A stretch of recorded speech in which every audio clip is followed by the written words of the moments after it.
अस्सलाम वालेकुम। आज मैं आपको बनाने सिखाऊंगी दम पुख्त की रेसिपी। यहाँ पे मैंने 1 किलो ली है मटन और इसके अंदर थोड़ी सी चर्बी है।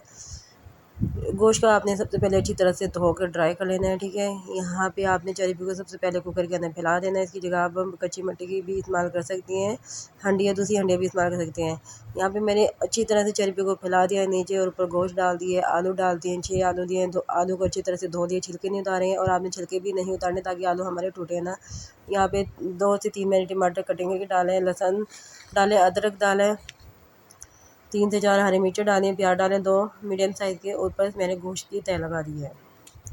गोश्त की तह लगाने के बाद आप 1 टेबल स्पून नमक डाल दें अपने टेस्ट के मुताबिक और इसके अंदर काली मिर्चों का पाउडर डाल दें, हाफ़ टी स्पून डाल दें।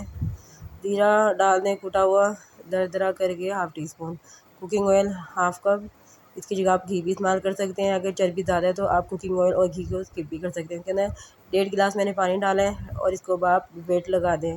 आपने गोश्त को पकाना है हाई फ्लेम पे। जब सीटी चलने लगे तो 2 मिनट के बाद चूल्हे की आंच कम कर दें, मीडियम टू लो फ्लेम पे आप इसको 1.5 घंटा पकाएं। मीडियम टू लो फ्लेम के बाद ये अच्छी तरह से गल जाएगा और हमारा गोश्त भी तैयार हो गया। यहाँ पे अगर आप पूरी रेसिपी देखना चाहते हो तो आप मेरे चैनल पे जाके देख सकते हैं, डिस्क्रिप्शन में आपको लिंक मिल जाएगा। आज की रेसिपी आपको दरअसल भी पसंद आई है तो मेरे चैनल को लाइक सब्सक्राइब करना मत भूलिए, फॉलो ज़रूर कीजिएगा और कमेंट में अपना इज़हार ज़रूर दीजिएगा। मिलते हैं अगली वीडियो में। अल्लाह हाफिज़।